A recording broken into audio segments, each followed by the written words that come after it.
It's time to dust off the old high tops and lace them up for another season of Fantasy Focus. To get you started, I've got a group of guys that intrigue me in one way or another. Some sit squarely on my radar as draft targets, while others I'm willing to let pass by. We start at the top where there's a legitimate debate over who should be ranked number one heading into the season. Last year, Russell Westbrook had one of the best statistical seasons of all time, averaging a triple-double, and James Harden wasn't far behind. But now, with the arrivals of Paul George and Carmelo Anthony in Oklahoma City and Chris Paul in Houston, both Westbrook and Harden will see their fantasy forecast dip just enough to allow Kevin Durant to enter the number one overall debate. After his lowest scoring average since his rookie season, expect KD to enjoy a more comfortable and more productive year two in Golden State.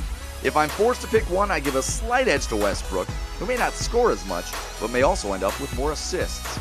And it may not be long before we start lumping Nikola Jokic into that conversation. Ranked 10th in Yahoo's preseason rankings, Jokic's unique passing skills make him a big man fantasy stud. He averaged 6.3 assists per 36 minutes. Ridiculous for a center, right? Well, I think we'd all agree Steph Curry's shooting is pretty elite too, and Jokic's assist rate was 74% above the league average center, while Steph's made threes per 36 minutes was only 20% higher than the league average point guard. Take that for data. I have a feeling we'll be seeing Mr. Fizdale quite a bit this season on Fantasy Focus. But to sum up, Jokic's passing skills at center are more valuable than Steph's three-point shooting among point guards. And I suspect that this time next year, we'll be talking about Kristaps Porzingis in the same way, a guy on the cusp of superstardom. The newest Celtics stars, Kyrie Irving and Gordon Hayward, will take on new roles in Beantown. Being out from under LeBron James' shadow should unleash a new level in Kyrie's game. But Hayward goes from being the top option in Utah to deferring to Irving. I see Kyrie's fantasy game taking a step up, while I would expect status quo from Hayward. If you think you're ready for the start of the season, my guess is Yusuf Nurkic is just as excited. He nearly doubled his stats after being dealt to Portland last season, trading in 8 points and 5 rebounds per game with the Nuggets for 15 and 10 a night with the Blazers. Paul Millsap will do for the Nuggets what, well, Paul Millsap did for the Atlanta Hawks. A legend of none, but productive in all stat categories, Millsap is one of those boring but wise picks in the third round. He could return to top 25 status by season's end. Need some scorers late in your draft? Look no further than Dennis Schroeder of Atlanta, D'Angelo Russell of Brooklyn, and Rodney Hood in Utah because, well, somebody's got to score for those teams, right? This year's draft class, among the deepest in recent memory, but who will stand out on the court this season?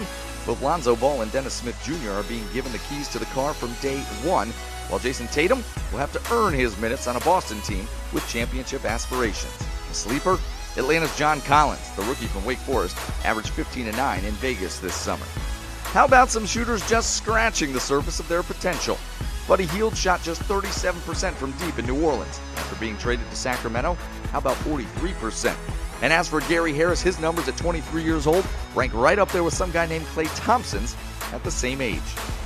Injured guys often get left in the dust in fantasy drafts. Isaiah Thomas, an MVP candidate last season, may not step on the floor until the calendar turns to 2018.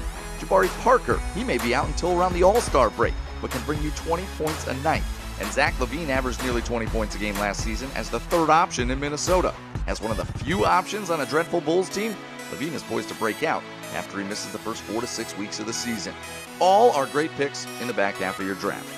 We're just getting started here on NBA.com's Fantasy Focus. Your go-to fantasy insight lives right here all season long.